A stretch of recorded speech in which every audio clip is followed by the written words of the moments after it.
यदा यदा हि धर्मस्य ग्लानिर्भवति भारत अभ्युत्थानम् अधर्मस्य तदात्मानं सृजाम्यहम् परित्राणाय साधूनां विनाशाय च दुष्कृताम्। कल यहाँ तक हुआ था, इसके आगे आज भगवान क्या बोल रहे हैं? मैं हमेशा हूँगा। जो बोलता है मैं मर रहा हूँ, मेरे शरीर को मेरे स्थान पर ही ले जाना, वो देहाध्यासी है।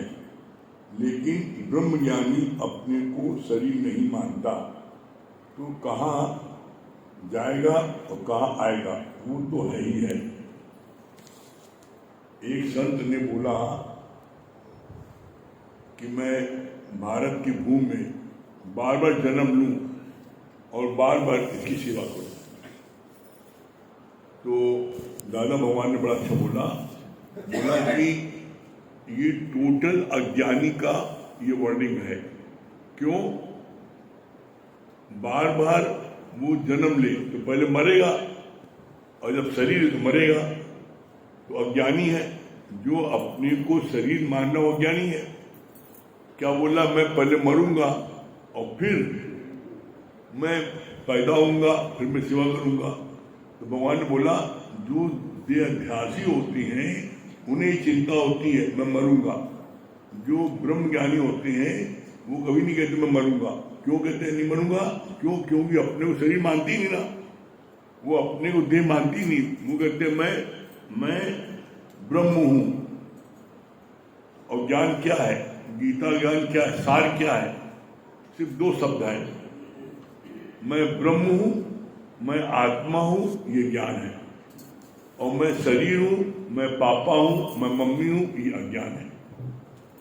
तुम हो और सत्यता यही है कि तुम भगवान से प्यार करते हो, लेकिन भगवान जो शक्ति है तुम्हें दिखती नहीं ना। तुमने सामने दिखाई पड़ता है, पति दिखाई पड़ता है, बेटा दिखाई पड़ता है, पति दिखाई पड़ता है, पत्नी दिखाई पड़ती है सामने। अरे जो पत्नी दिखाई पड़ रही है, वो जो खड़ी है, बोल रही है, हंस रही है, चल रही है, फिर रही, किसके बदौलत? वो शक्ति की बदौलत। अगर वो शक्ति से कनेक्शन कट हो जाए तो फिर उसे तो बोल के दिखाओ, इसका प्रमाण है। इसका प्रमाण क्या है? दशरथ का जब शरीर शांत हो गया राम के वियोग में, तो तीनों रानियां फूट फूट के रो रही। उनके गुरु वशिष्ठ जी आए और कहा भाई तुम लोग क्यों रो रही हो? अरे आप देख रहे हैं दशरथ जी जो है मर गए, आप कर क्यों रो रही? तो कहा दशरथ जी पढ़े, जिस दशरथ को आप करो मर गए तो तुम्हारे साथ पढ़े। तब उनको बोलना पड़ा कि हम उस दशरथ को, जो दशरथ हमारे साथ में खाता था, पीता था, बोलता था, हंसता था, आता था, जाता था, घूमता था, वो दशरथ। तो वो दशरथ किसकी बदौलत उठता था, बैठता था, खाता था, पीता था? किसकी बदौलत? जब तक परमात्मा से उसका कनेक्शन था तब तक वो चल रहा था। जैसे गुड़िया गुड़िया खेल होता है, वो खूब आपस में लड़ते हैं, लेकिन वो जो उसको लड़ाने वाला होता है उतने महीन डोरी से उसको बंधे रहते हैं कि दिखाई नहीं पड़ता, और पर्दे के पीछे वो छुपा रहता है। उसी तरह परमात्मा पर्दे पे छुपकर तुम्हें ठुमकी मार रहा है और तुम उछल कूद रहे हो। जहाँ उसने तोड़ दिया लेट गए, और जब लेट गए तो फिर भूत प्रेत दिखाई पड़ता है। जो पत्नी 20 साल 40 साल साथ में रही हो रात दिन, और जब आदमी का शरीर शांत होता है, जिसमें कनेक्शन कट होता है, तो उसके साथ रात में बैठ के दिखाए, अरे खुद आ जाएगा, वो गुदा लगने लगता है। इसीलिए बोला जाता है मनुष्य को क्या बोलते हैं? भूत प्राणी। मनुष्य को इसीलिए बोले तो भूत प्राणी। जब उसमें से आत्मा का ब्रह्म का कनेक्शन कट हो जाता है तो भूत हो जाता है। और आप देखो कोई मुर्दा अगर पड़ा रहे तो कितनी तेजी से उसका भयानक रूप बदलने में लगता है, डरावना चेहरा एकदम उसको देख नहीं पाते आप। और कोई औरत अकेले अपने पति के पास में मरने मत टिक नहीं पाती, चारों बटे तुम भी बढ़ो तुम भी बढ़ो, ये भूत आए तो सब लोग निपटे साथ, अकेले कोई नहीं बढ़ता। तो वही बात बोली भगवान ने कि जो अज्ञानी है वो देहाध्यासी है, और इसीलिए बोला जाता है देहाध्यासी जो होते हैं हमेशा दूसरा देखते हैं, और जो दूसरा देखते हैं तो वो नरक की सजा भोगते हैं। अदर इज हेल, जहां आपने दूसरा देखा आपके चेहरे पर शुक्ला आएगी, आप जो है आपको सहज नहीं रह पाओगे। फिर क्या बोला आगे भगवान ने, जो ब्रह्म ज्ञानी है वो क्या बोला, वो कहीं नहीं आता है न कहीं जाता है, वो तो रहता ही रहता है। कैसे रहता है वो, कैसे रहता है? अरे हम जब जाएंगे तब तो आएंगे। दादा मैं जाती नहीं, मैं न मरबो संसार मुझे मिला यावन हाथ। भाई हम अब कोई बोले कि आप यहाँ कब आइएगा, अरे हम यहाँ जब जाएं तब आएंगे ना, हम यहाँ ही हैं। तो उसी तरह ब्रह्म ज्ञानी वो हमेशा रहता है कि जाता नहीं था। कैसे?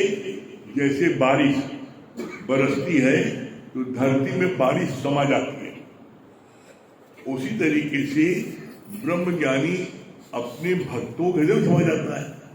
आज आप देख लो भाई, प्रमला भगवान गुरु जी जिन्होंने ज्ञान दिया, जिनकी कृपा से आज ज्ञान प्राप्त हुआ, तो कोई एक दिन ऐसा जाता है जिनका नाम न लिया जाए, रो दिया था। फिर क्या बोला आगे, बूंद समानी सागर में ये जाने सब कोई, और बूंद समाई सागर में ये जाने हर कोई, और समुद्र समाना बूंद में ये जाने बिरला कोई। आप ही समुद्र हो, वो आप ही किनारा हो। कैसे? आपके शरीर में 10 बोतल खून है, एक ड्रॉप, एक बूंद निकाला जाए तो पता लग जाता है कि आपके शरीर में कौन कौन सी बीमारी है, क्या क्या सब पता लग जाता है, सारी चीजें। तो समुद्र में एक बूंद डालो तो पता लगता है कि समुद्र में बूंद डाले, लेकिन समुद्र बूंद समा गया। कैसे समा गया? तुम्हारे अंदर समा गया। तुम्हारे एक बूंद खून से सारा टेस्ट जाता है, तुम्हारा कौन सा ब्लड ग्रुप है, कौन सी बीमारी है, सब पता लग जाती है। तो इसीलिए बोला कि ये जाने बिरला को है, ये जो है जिसको गुरु जनाता है वो जानता है। फिर क्या बोला, मैं बूंद हूँ, सागर में मिलना है, पर मैं सागर रूप हूँ, मैं सर्वत्र सर्वव्यापक हूँ। गृहस्थ रूपी पेड़ पर चूहा और चिड़िया दोनों बैठे हैं, आग लगने पर चूहा यानी तुम अज्ञानी जल जाते हो, लेकिन चिड़िया यानी ब्रह्म ज्ञानी वो उड़ जाता है। क्या है? हम सब जितने हैं, हम सब ज्ञानी और अज्ञानी पता लग जाता है। कैसे? बोला वृक्ष है, पेड़ है, और पेड़ के ऊपर चूहा भी बैठा है, और पेड़ के ऊपर चिड़िया भी बैठी है, और पेड़ में आग लग गई, पेड़ में आग लगा दिया। तो अब क्या होगा? जैसी आग लगी, गर्माहट हुई तो चिड़िया फुट से उड़ जाएगी, लेकिन चूहा जल के राख हो जाएगा। क्यों? क्योंकि वो पेड़ से उड़ नहीं सकता। तो तुम सत्संग के समय तुम उड़ के यहाँ आ गए, तुम सत्संग के उड़ के यहाँ नहीं आए, और अपने घर गृह में बैठे रहे तो जल के राख हो जाओगे, और उड़ के यहाँ आ गए तो इसका क्या होगा? जीवन में कभी भी कोई कैसी परिस्थिति आएगी तुम्हारे ऊपर, तो तुम्हें कोई परिस्थिति तुमको दुखी नहीं कर सकती।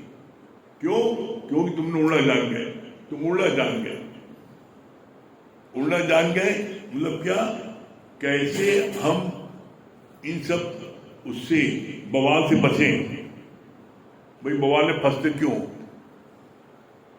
अगर किसी ने तुमको 4 बात बोल दी तो तुमने भी उसको 2 बात बोल दी, बवाल शुरू हो गया। अरे भाई वो बोले गाली आवत एक है, पलटत होए अनेक, और जो पलटू पलटे नहीं रहे एक ही। वो अगर उसने किसी गलत फहमी में, क्रोध में उसने तुमको 4 बात बोल दी, तुम शांत रहो, उसको बाद में स्वयं पश्चाताप होगा। क्यों? क्योंकि सच कभी छूटता नहीं है। सच को कुछ समय तक आप दबा सकते हो, लेकिन एक दिन प्रकट होगा, और जब प्रकट होगा तो उसको अफसोस होगा, देखो गलती मेरी थी और मैंने 4 बात बोली और उसके बाद भी उसने हमको जवाब नहीं दिया, तो उसको स्वयं आत्मग्लानि होगी। और वो जब तक आपसे माफी नहीं मांग लेगा उसको चैन नहीं आएगा, नींद नहीं आएगी, उसका मन उसको कोसता रहेगा। क्यों कोसता रहेगा? क्योंकि तोरा मन दर्पण कहलाए और भले बुरे सारे कर्मों को देखे और दिखाए। जग से भाग ले प्राणी पर मन से भाग न पाए, तोरा मन दर्पण कहलाए। ये जो मन है ये तुम्हें अपने हर काम को दिखाता भी है और देखता भी है। और अगर तुम्हारे से कोई गलत काम होता है तो तुम्हारे अंदर वाला तुमको माफ नहीं करता, रात में नींद नहीं आ पाएगी, बेचैन होगे। जब तक माफी नहीं मांग लोगे तो चैन सो नहीं सकते। तो ऐसे बोला कि तुम गुरु के बच्चे हो, तुम गुरु का कहना मानो, अगला कहना माने ना माने उसकी चिंता नहीं करो, तुम कहना मानो। और गुरु तुमको बोलता है कोई तुम्हें 4 गाली मत कर तो चुप रहो, मत बोलो, लड़ाई कभी नहीं होगी। आज तक किसी गूंगे से मुकदमेबाजी नहीं हुई, किसी गूंगे के ऊपर किसी ने मुकदमा नहीं ठोका। दुनिया में जब कभी किसी से बवाल गया है, मुकदमेबाजी हुई है, तो ये मुंह के बोलने से भई है। यही बोल, तुम्हारे बोल जो है, शब्द संभाल के बोलिए, शब्द के हाथ तपाओ और एक शब्द औसत करे, एक करे खाए। एक जो है तुमने एक शब्द बोला तो तुम्हारे को पता लगा राजा के हाथी बैठा दिया, और एक शब्द तुमने गलत बोला तो राजा के हाथी कुछ लुआ भी दिया। तुम्हारे शब्दों फिर है। कभी देखो लड़ाई झगड़ा होता है शब्दों का, तो तुम शब्द जब भी मुख से निकालो तो 32 दांत है, तो 32 दांत में कम से कम 2 बार तो सोचो कि हम जो बोल रहे हैं ये शब्द अगर मुझको कोई बोलेगा तो हमें कैसा लगेगा। कोई शब्द ऐसा है जो हमें बुरा लगेगा, उसको ना बोले, अगले घट नहीं होगा। तो लड़ाई झगड़ा शुरुआत हम खुद करते हैं। इसीलिए गुरु ने बोला troubles don't come if you not invite them. परेशानी को यदि आप निमंत्रण नहीं देते, परेशानी को आप निमंत्रण नहीं देते तो परेशानी आप बना नहीं सकती। परेशानी निमंत्रण आप स्वयं देते हो। फिर क्या बोला आगे भगवान ने?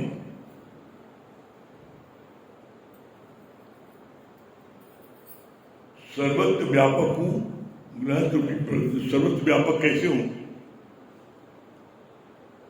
ईश्वर अंश जीव अविनाशी। ईश्वर का अंश जीव में होता है, वही अविनाशी है जो ईश्वर का अंश है। तो जो पुत्र है वही तो पिता बनेगा, जो अंश है वही तो जो है, जैसे बीज है, अब बीज में कहे को हमें पेड़ दिखाओ तो बीज पेड़ तो नहीं बन सकता।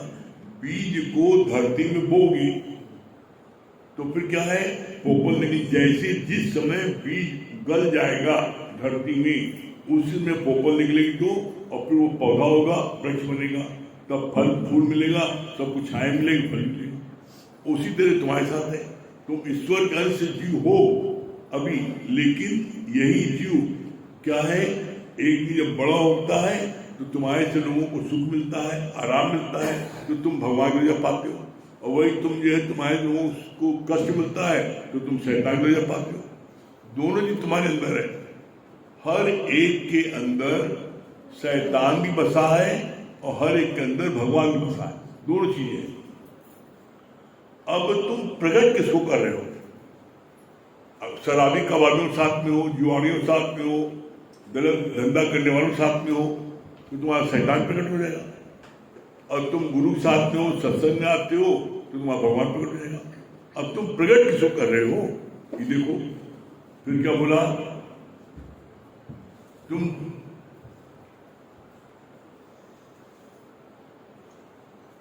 जीते जी मर जाओ तो तुम्हारे काम तुम्हारे बच्चे संभाल लेंगे। तुम जीते ही मरते नहीं ना, हम तुम्हारे बाप है, तुम क्या जानो कल के लौंडे हो।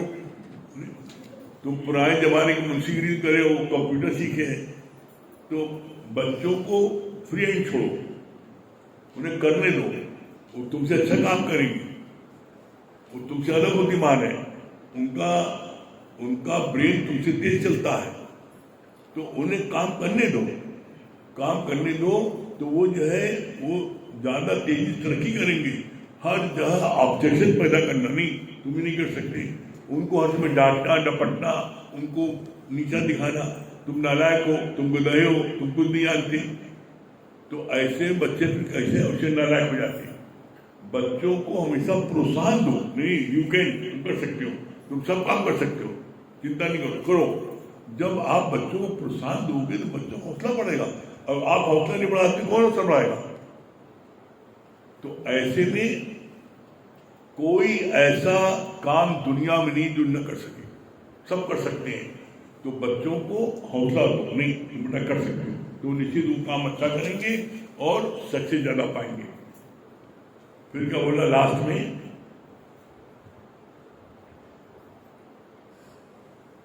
तुमको भगवान ने इतनी अच्छी बुद्धि दी थी, इसको दुनिया की बातों में लगाकर तुमने खराब कर दिया। कैसे खराब कर दिया? दुनिया की बातों में लगा करके उसी तरह खराब कर दिया जैसे एक बच्चे को नई कुल्हाड़ी दी गई कि जाओ जंगल से लकड़ी काटाओ, और वो घर से निकला तो कुल्हाड़ी को जो है कहीं इधर दीवार मारा, कहीं इधर दीवार मारा, कहीं इधर खंबे मारा, कहीं इधर पेड़ मारा, तो जंगल पहुंचते पहुंचते उसकी कुल्हाड़ी धारी धार खराब हो गई। अब जब जंगल में गया तो लकड़ी कटी नहीं, लौट के आया लकड़ी कटी नहीं, कुल्हाड़ी बेकार है। तुमने बेकार कर दी। इसी तरीके से तुमने अपनी सारी जवानी, सारा जीवन तुमने वो मैं मेरे में देख कुल्हाड़ी हमारा बिटवा, तुम काम नहीं कर, चल पढ़, चल दूध पी ले, चल खाना खा ले, रात दिन उसी अपनी कुल्हाड़ी मार मार के बुद्धि चौपट कर दी। जब तुमने चौपट बुद्धि कर दी तो उसके बाद में अब तुम कह रहे हो हमें हमारी स्थिति ठीक नहीं है, हमें बड़ा जोर क्रोध आता है, हमको तुमने सत्संग लिया कितना? तुमने गुरु को कहना माना कितना? तुमने सत्संग लिया दोनों समय? तो सत्संग में यहाँ आते आते तुम्हारे सारे विकार कहाँ गायब हो जाते हैं, सारे विषय कहाँ गायब हो जाते हैं। तो देखो तुम इस बात को, तो अगर तुमने अपनी बुद्धि को घर गृहस्थ में खपा दिया तो परिणाम क्या होगा? इस बुद्धि से तुम कोई काम नहीं कर सकते। जब इस बुद्धि को तुम गुरु के कार्य में लगाओगे, ज्ञान सुनोगे, तो तुम्हारी बुद्धि क्या होगी? खूब तेज हो जाएगी, और जब तेज हो जाएगी तो तुम जीवन में कभी किसी बात से दुखी होगी, हर काम अच्छा होगा। तो ये सत्संग भवन जो है कल्प वृक्ष है। यहाँ इस बात के लिए संकल्प करो कि हे गुरु हमको ऐसी शक्ति दीजिए कि हम रोज सत्संग आए, हमें ऐसी प्रेरणा दीजिए कि हम सत्संग रोज अटेंड करें। क्यों? बिन सत्संग विवेक न हुई और राम कृपा में सुलभ न हुई। तो लोग समझते हैं कि राम की कृपा होगी तब सत्संग मिलेगा, ये गलत है। यहाँ पर क्यों बोला राम की कृपा? राम की कृपा तुम्हारे पर हो गई, तुमको मनुष्य जन्म मिल गया, गुरु की कृपा हो गई, ज्ञान बांट रहा है। अब तुम्हें अपनी कृपा करनी है कि ज्ञान ले लो बस। अब तुम न लो तो क्या करे प्रभु, क्या करे हरि, क्या करे गुरु? तो फिर बोला इसके लिए, तो फिर गुरु उनके हाथों को छोड़ देता है, तुम जाओ तुम्हारी मर्जी। लेकिन कहना मानोगे तो जीवन में आनंद पाओगे और कहना नहीं मानोगे तो दुखी तुम ही होगे। गुरु को नहीं लेना देना है, गुरु तुम्हें सही बात बता देता है, करना न करना तुम्हारी मर्जी।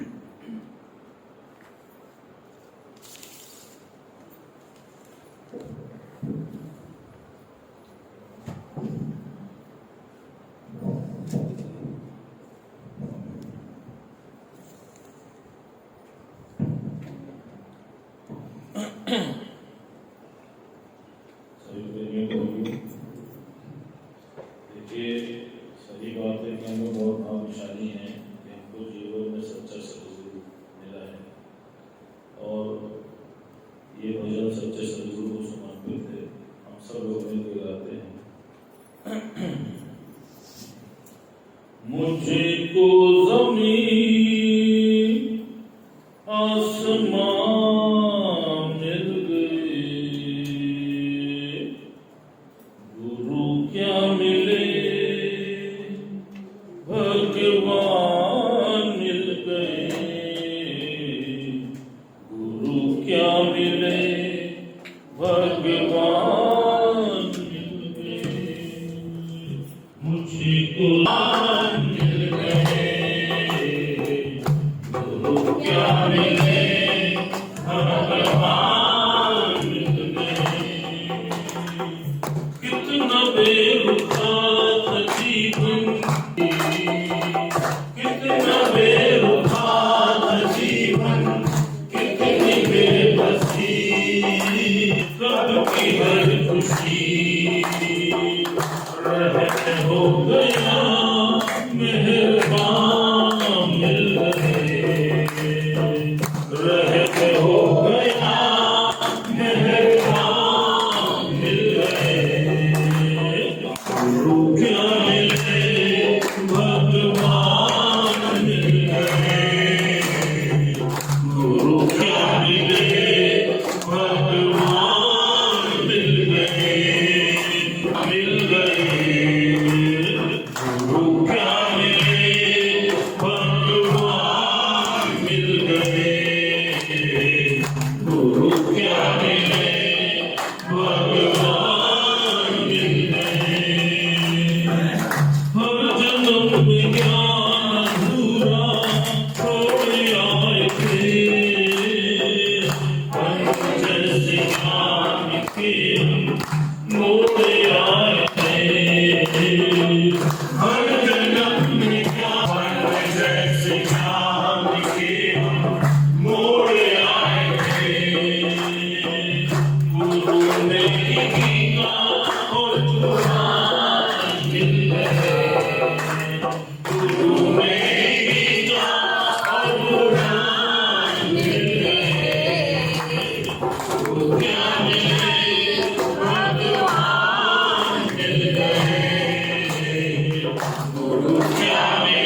वर्गो संसार मुझे मिलाकर जियावर का। ज्ञानी हमेशा अपने को अजर अमर मानता है और अज्ञानी अपने को शरीर मान मरने वाला मानता है। बहुत अच्छी इससे मुझे आपको बताएं कि ब्रह्मज्ञानी कहीं जाता नहीं है, वो रहता ही है, वो भक्तों के हृदय में समा जाता है। बहुत अच्छा जी होता है ना, जैसे हम अपना जीवन कहाँ दे रहे हैं, पी की पचल में या पी का प्रचार में। जैसे वो बच्चे को कुल्हाड़ी दिया गया, कैसे जगह जगह मारते मारते उसका धार खराब कर दिया, इसी प्रकार हम अपना जीवन कहाँ व्यतीत करें। अगर हम परमात्मा की शरण में, गुरु के दरबार में, हमारा जीवन सफल है और गुरु ही पेंसिल को साफ करते हैं। सही बात है गुरु जी, हमें कोई भी परिस्थिति दुखी नहीं कर सकती, क्योंकि हमारे साथ सच्चा सद्गुरु का ज्ञान है। कि हम शक्ति से प्रेम करते हैं। जैसे आपने बताया ना कि पति पत्नी साथ में रहते हैं 40 साल, लेकिन किसी का शरीर शांत हो जाता है तो रात भर रहना मुश्किल हो जाता है, क्योंकि उसके अंदर परमात्मा शक्ति चली है। बताया कि आपने कहा शरबत जो है परमात्मा का अंश है, ब्रह्म है, तो शरबत जो वंश का जो है वो अविनाशी है। दूसरी बात बताई कि जीते जी मर जाना, जीते जी कब मरो, जब प्रभु से भक्ति हो, गुरु से भक्ति हो। कहते हैं चाह पृथ्वी चाह में चाह मिलाने को भगवान की भक्ति कहते हैं, प्रभु की चाह में चाह मिलाने को भगवान की भक्ति कहते हैं, और जीते जी मर जाने को भगवान की भक्ति कहते हैं। अगर हम सत्संग आते हैं और ज्ञान लेते हैं तो जीवन में परिस्थितियाँ आएंगी, उससे निकल पाएंगे। नहीं जैसे चूहा पर बैठा ऐसे हम परिस्थितियों में मर जाएंगे। जैसे चूहा का चिड़िया का आपने दृष्टांत बताया, तो वाकई में हम अपने आप को देखें कि हम अपना जीवन कहाँ खड़ा है। बहुत अच्छी बात आप बताए ना कि सागर समाए बूंद में, तो ये बिरला कोई जानते हैं, लेकिन बूंद समाए सागर में ये हर कोई जानता है। ये बात बहुत अच्छी लगी, पहले सच में ये लोग समझ नहीं थी।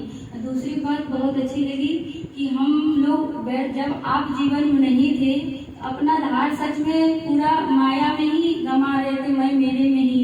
लेकिन जब आप जीवन में सतगुरु, सच्चा सतगुरु मिलता है, तब पता चलता है कि हमें कहाँ सुजागी दिला देता है, हमें कहाँ ये तन को, मन को, धन को कहाँ गंवाना चाहिए। ये आपसे सुजागी मिलती, ये बात मुझे बहुत अच्छी है। हर कोई में भगवान होता है, हर कोई में शैतान होता है। हम अपने आपको जांचें कि हम क्या प्रेजेंट कर रहे हैं। पेड़ जैसे छाव दे रहे हैं कि कांटे बन रहे हैं। तो संभाल के बोली, शब्द के हाथ न पाओ, एक शब्द औषधि कर एक तरह कहो। हमको कहाँ बोलना, कैसे सोच समझ कर बोलना चाहिए।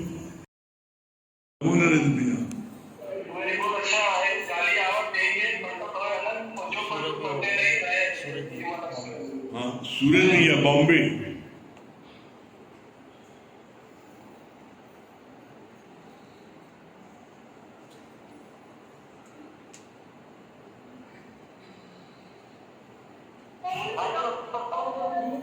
हरिओम, क्या बोले सूरज भैया? मुझे ये बात बहुत अच्छी लगी, जैसे आपने बताया कि इंसान के अंदर भगवान भी रहता है और शैतान भी रहता है। इंसान जिसको प्रकट करना चाहे वही प्रकट करेगा। ये बात बहुत अच्छी लगी। डॉक्टर शांति, दिल्ली।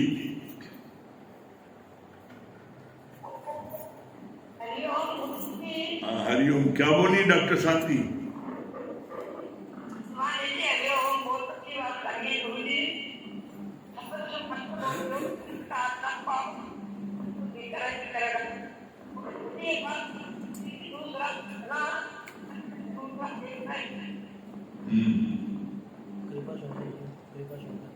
हाँ, कृपा शंकर जी।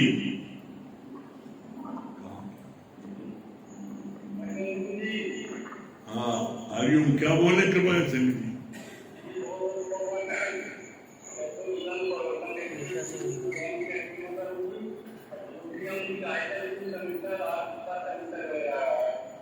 निशा सिंह रीवा।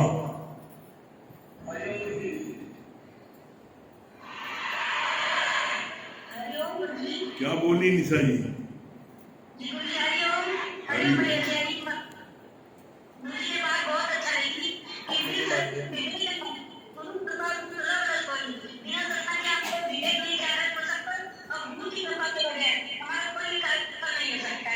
मिनी मालविया।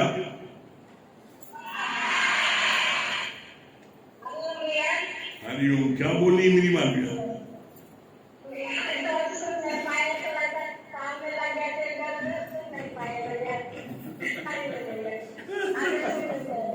बहुत बढ़िया। चलिए ओम को याद कर लें।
सभी प्रेमियों को हरिओम, राम राम।